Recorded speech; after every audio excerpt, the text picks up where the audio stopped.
सोहळे तुझसाठी हो हो मिळावे तुझे तुला आसही ओठी कोणी कुठे बांधल्या रेशीम गाठी जुळून येते रेशीम गाठी कापूया रेशीम गाठी जुळून येते रेशीम गाठी रेशीम गाठी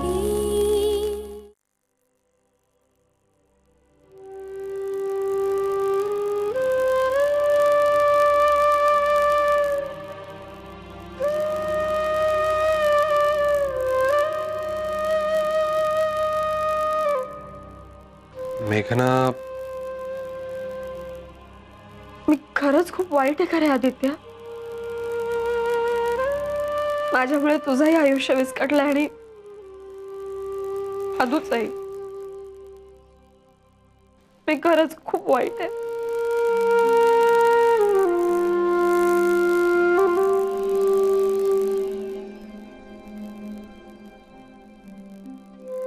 मेघना,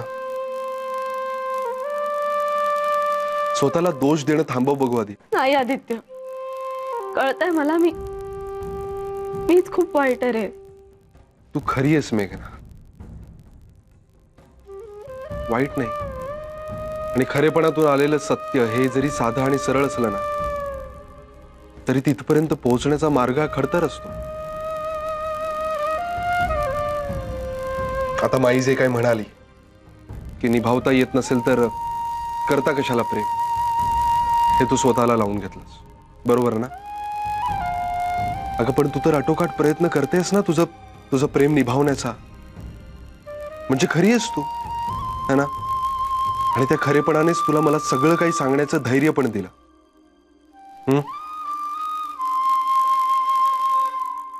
काही झालं ना मेघना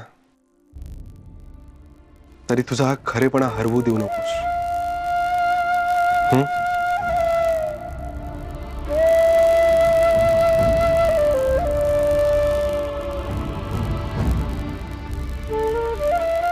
येईल मला निभावता खरेपणा, प्रेम, खरं प्रेम.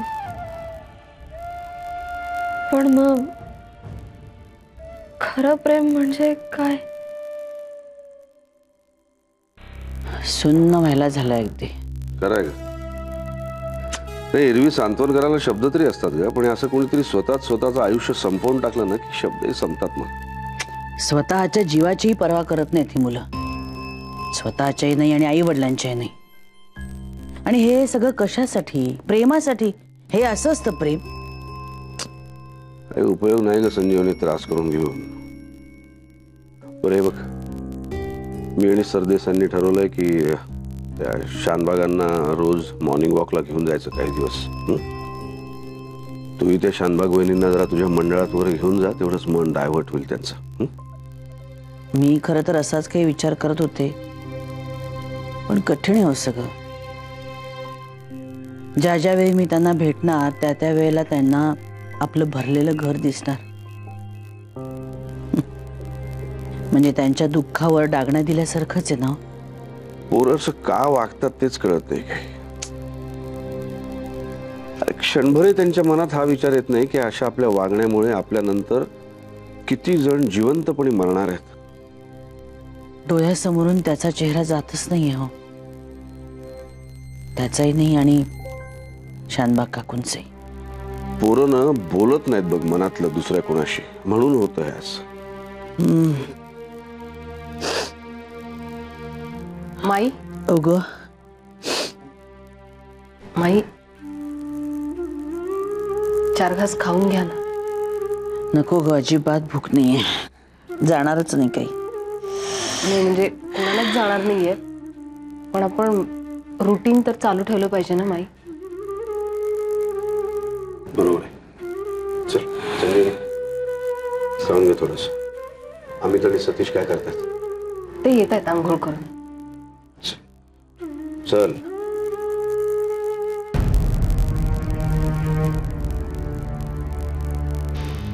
अर्चू अर्चू अर्चू रडू नकोस.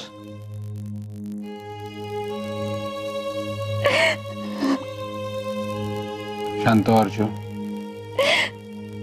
सतीश अरे सगळ्यातून मनच उडाल्यासारखं झालंय. कशात काहीच अर्थ नाही असं वाटायला लागलं. सतीश आपल्यासोबत अर्चू अर्चू आपल्या बाबतीत असं काहीही वाईट होणार नाही. अशी एखादी घटना घडली की आपल्या मनात भलते सलते विचार येतातच. स्वाभाविक येते. हे सगळे विचार भीतीपोटी येतात. त्यालाच प्रेम म्हणतात.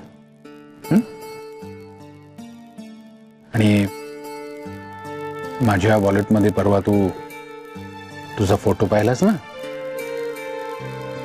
तो काही मला कोणी सांगितलं म्हणून नाही ठेवला मी. म्हणजे तू मी स्वतःहून ठेवलाय. आणि मुख्य म्हणजे एखादं मोठं संकट आलं की मला तुझी आठवण येते असं काही होत नाही. मुळात मला तुझी आठवणच येत नाही. हो, कारण मी तुला कधी विसरतच नाही.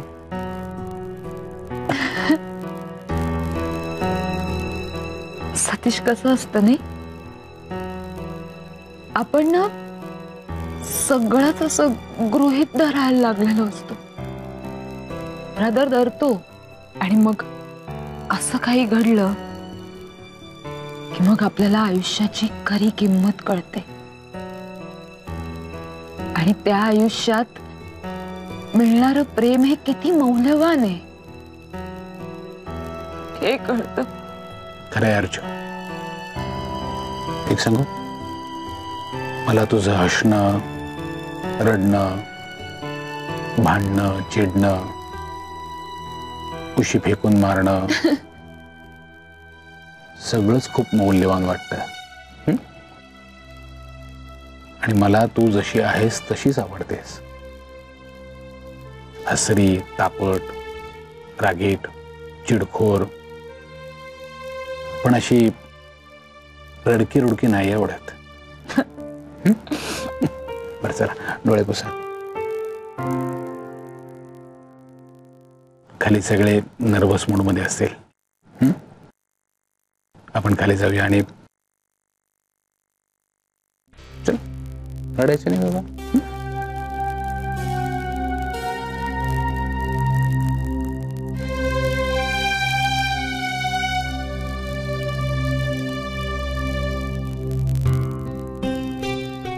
झालं का रे सगळं व्यवस्थित?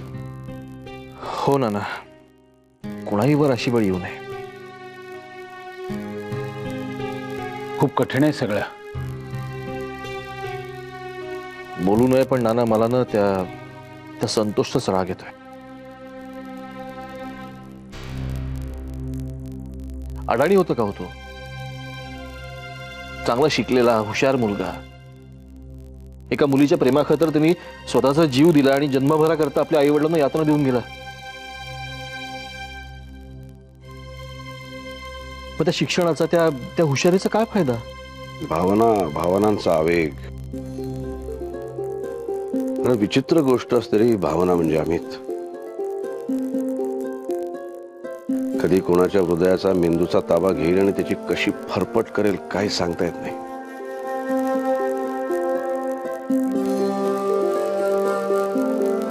पॉझिटिव्ह असेल तर तहानभूक हरपून नवनिर्मिती करणारे शास्त्रज्ञ, कलावंत, समाजसेवक तयार होतात. निगेटिव्ह असेल तर दहशतवादी, धर्मांधळे, हुकुमशहा तयार होतात.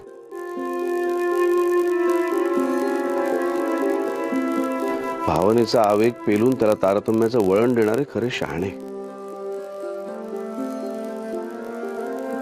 काय रे, शेवटी या सगळ्या बोलायच्या पुस्तकातल्या गोष्टी, पण आपलं माणूस गमावून बसतो हे सत्य.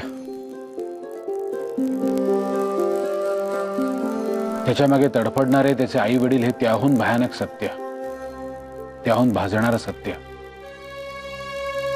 तुझ्या त्या मित्राची केस अशीच आहे ना रे आदित्य? नाही ना, तो मित्र वगैरे नाही माझा, कलिग आहे ऑफिस मधला. नाही म्हणजे मित्र नाही असं नाही, पण नाही तात्पर्य काय, त्याला ही आजची घटना सांग. तोही भावनेच्या आहारी जाऊन काहीतरी भलतच करून बसायचा.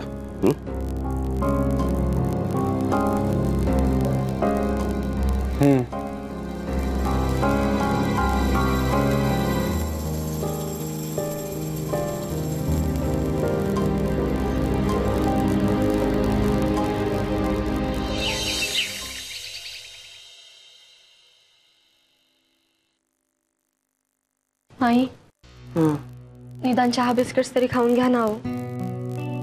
नको ग. अहो सकाळपासून काहीच नाही खाल्लं तुम्ही माई. नाही जाणार मला. त्याचा ना चेहराच माझ्या डोळ्यासमोरून जात नाहीये. आदित्य, तुला वेळ होईल तसा जात जा हा शानबाग काकूंकडे. अरे आपणच त्यांना या सगळ्यातून बाहेर काढायचंय. मी जात जाईन माई. चला, मी आपली काम करायला लागते म्हणजे माझं मन रमेल. माई राहू दे, मी करते सगळं, मी आहे. अरे हो, तुला आता कॉलेज नाही हे लक्षातच नाही राहिलं माझ्या. नाही, आज आहे कॉलेज, एक्स्ट्रा लेक्चर आहे. बर, आले.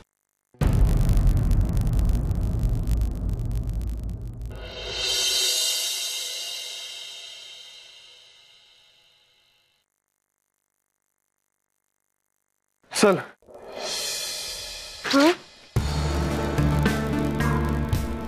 अगं मी सोडतो ना तुला कॉलेजला. नाही, मी जाईन नंतर. लेक्चर थोडा उशीर आहे. मग तयार का झालीस? बरं ठीक आहे, आता तयार झालीच ना, मग चल माझ्या बरोबर लायब्ररीत बस हवं तर. अगं बसने रखडत जाण्यापेक्षा मी सोडतो ना तुला आरामात. चल. अरे नाही, तू हो पुढे, मी जाईन नंतर.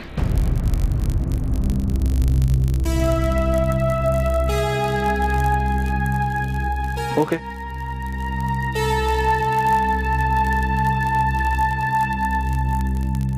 मेघना,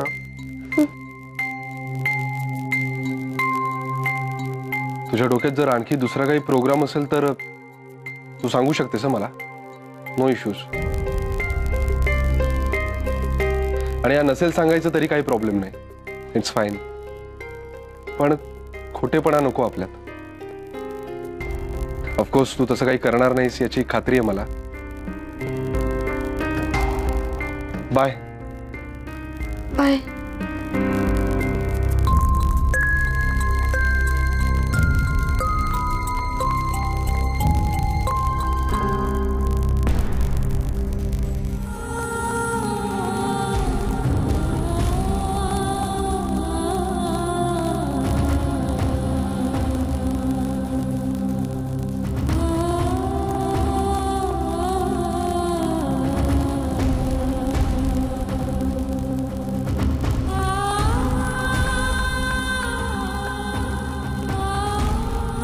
अदू सुखरूप आहे ना. पाहिल्याशिवाय माझा जीव नाही शांत होणार. इतके दिवस वाटत होता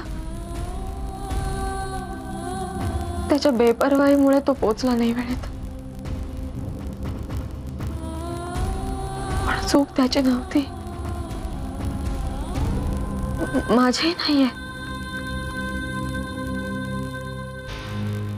आदित्यची नाहीये.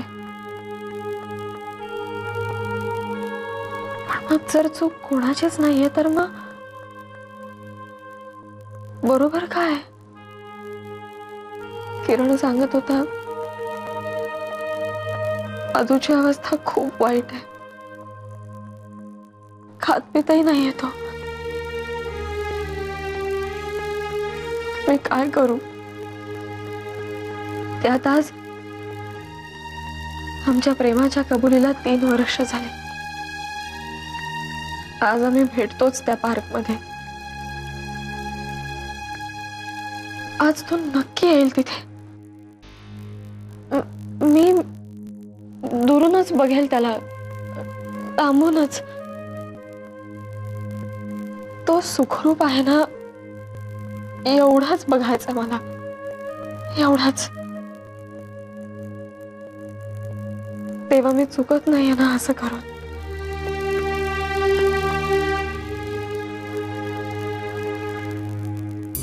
अरे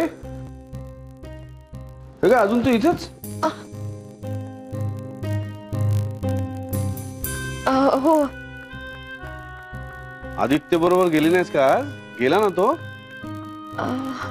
हो गेला. मग ते मला आज उशिरा जायचंय.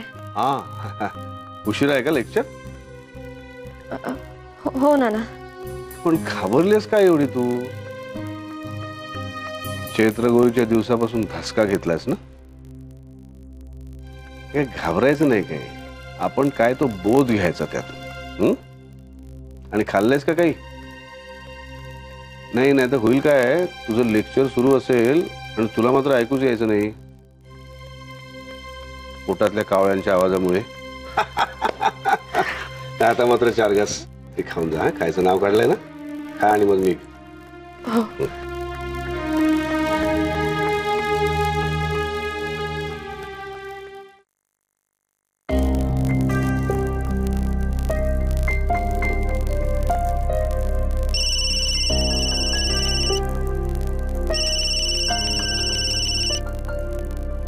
हॅलो, बोल शेखर. हो रे, येतोय, ऑफिसलाच येतोय मी, ऑन द वेच आहे. बरं ऐक ना, मला आज यायला जरा लेट होईल. Please please please. ओके चल बाय. या गोष्टीचा छडा लावल्याशिवाय ऑफिसमध्ये मन नाही लागणार माझं. मेघना नक्कीच खोटं बोलत होती, एक्स्ट्रा लेक्चर आहे म्हणून. आणि खोटं नाही बोलता येत तिला. लेक्चरचं नाव सांगून ती नो वे. का असा विचार करतोय मी? निर्णय घेण्याच्या प्रोसेसमध्ये हे अपरिहार्य आहे. आणि तिला त्याच्या दिशेने जायचं असेल तर प्रत्येक गोष्ट मला सांगण्याचं बंधन कसं घालू शकतो मी तिला? Let her choose her path. मी सकाळी आडवे तिडवे प्रश्न विचारले तिला. I should say sorry to her.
Hi Deepak.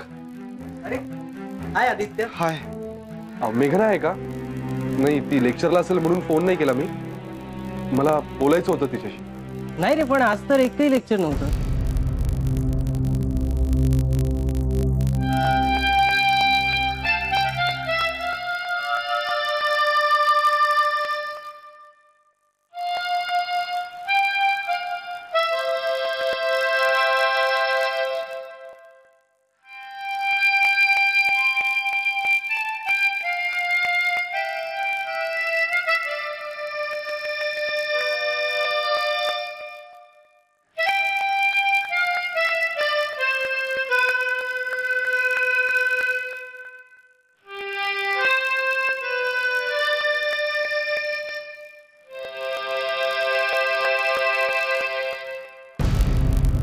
Regular नाही, एक्स्ट्रा लेक्चर असेल ना?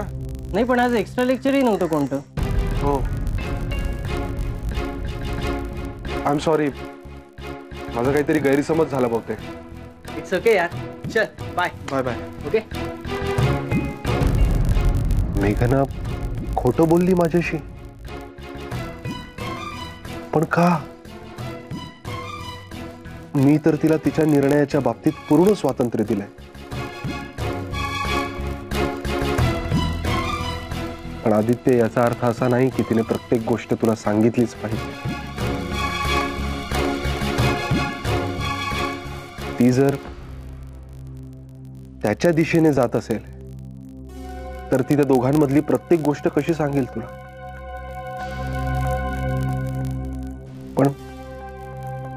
पण ती काहीच लपवत नाही माझ्यापासून. काहीतरी